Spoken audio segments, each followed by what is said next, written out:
সুতরাং পবিত্র জিনিসকে পবিত্র জবান দ্বারাই করতে হয়, পবিত্র চোখ দ্বারাই দেখতে হয়, পবিত্র কান দ্বারাই শুনতে হয়, পবিত্র হাত দ্বারাই ধরতে হয়, পবিত্র দিলের মধ্যে জমা রাখতে হয়। এমন কোন পবিত্র জিনিসকে অপবিত্র জায়গায় রাখলে তার সাথে বেয়াদবি হয়, তার বেইজ্জতি হয়। সুতরাং আমি জবানে কোরআন তেলাওয়াত করি, জবানকে যদি গুনাহ থেকে পবিত্র না রাখি, অপবিত্র জবান দ্বারা কোরআন তেলাওয়াত করি, কোরআনের সাথে কি হবে? এই জন্য যারা কোরআন হাতে নিলাম খেয়াল রাখবো, জানি পবিত্র কালাম, এই পবিত্র কালাম যে তেলাওয়াত করছি, এই জবান নিলাম, আমি যে জবান দ্বারা কোরআন তেলাওয়াত করব, জবানকে পবিত্র রাখতে হবে।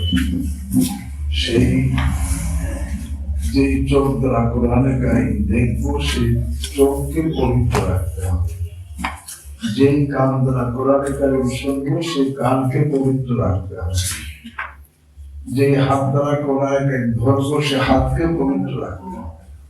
যে দেহের মধ্যে কোরআনে কারিম জমা করবো, সেই দেহকে পবিত্র রাখতে হবে। কেন? যে অপবিত্র কালামে পাক, কোরআনে পাক, পবিত্র জিনিসকে অপবিত্র জায়গায় রাখলে তার সাথে বেয়াদবি হয়ে যায়, তাই না? কালামে পাককে অপবিত্র জায়গায় রাখলাম তো কি হবে?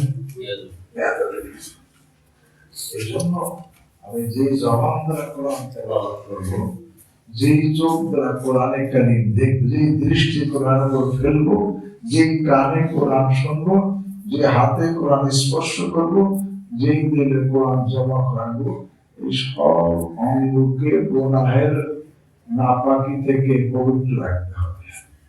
আল্লাহ আমাদেরকে তৌফিক দান করুন।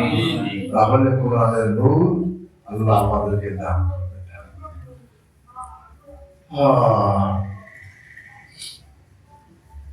আর তো উস্তাদরা এখানকার